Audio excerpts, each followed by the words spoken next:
The Zephyrian research vessel Harmonious Dawn maintained its silent orbit around the third planet from the yellow star. Inside its crystalline hull, xenobiologist Cathera studied the data streams flowing across her consciousness interface, her 6 eyes dilating in disbelief at what she was witnessing. "This cannot be accurate," she transmitted to her research partner, Deltar. The bioluminescent patterns along her elongated skull flickered with confusion. "Run the physiological scans again." Deltar's tentacles danced across the bioneural controls, his species' natural telepathic abilities interfacing seamlessly with their technology. After several moments, his reply arrived as a wave of concerned thoughts. "The readings are consistent, Cathera. These creatures, they are unlike anything in our databases." For 3 cycles, the Zephyrian expedition had been observing the bipedal species that dominated this world, humans, as they called themselves. The Galactic Concordance had detected their primitive radio transmissions decades ago, marking them as a pre-contact civilization. Standard protocol required thorough biological and sociological assessment before any attempt at communication. What they had discovered defied every principle of evolutionary development known to the Concordance. Cathera manipulated the holographic display, zooming in on the anatomical breakdown of a human specimen.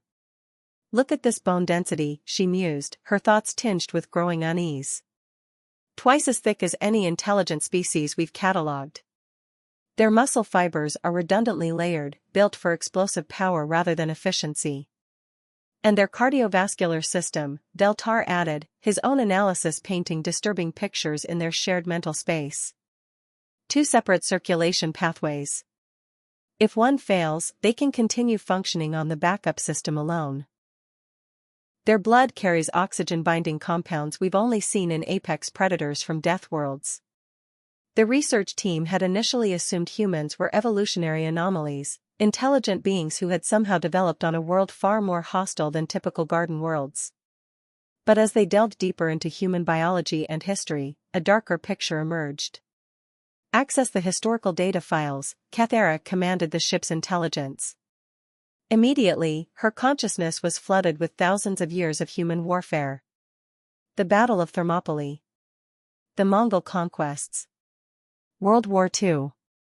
The data stream showed an endless parade of conflict, innovation, and adaptation. But it was the pattern that truly terrified her. "They don't fight for resources," she transmitted to Veltar, her thoughts heavy with dread. "Not primarily. Look at their neural scans during combat scenarios.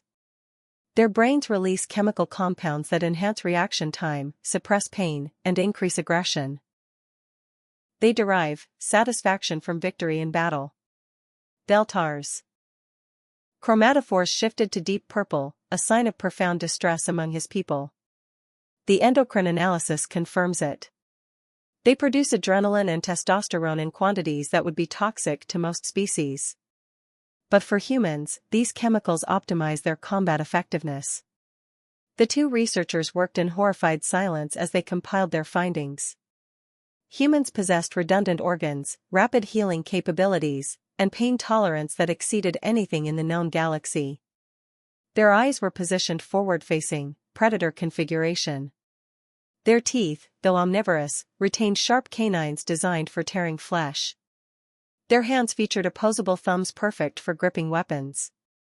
Most disturbing of all was their psychological profile. Humans formed complex social bonds that they would die to protect. They possessed something called empathy, which paradoxically made them more dangerous. They could understand their enemies' minds, predict their actions, and exploit their weaknesses with surgical precision. "Send an emergency transmission to the Concordance Council," Cathera finally decided. Classification: Extreme Biological Hazard. As her message propagated through subspace, she continued her analysis. Humans had developed from hunter-gatherers to a spacefaring civilization in mere millennia, a rate of advancement that should have been impossible. Every obstacle in their path had been overcome through innovation, adaptation, and when necessary, through the application of overwhelming force. Their technology reflected their nature. Nuclear weapons. Biological warfare. Kinetic bombardment systems. Even their supposed peaceful space exploration was conducted with military precision and backup plans for hostile contact. "There's something else," Beltar transmitted, his mental voice barely above a whisper.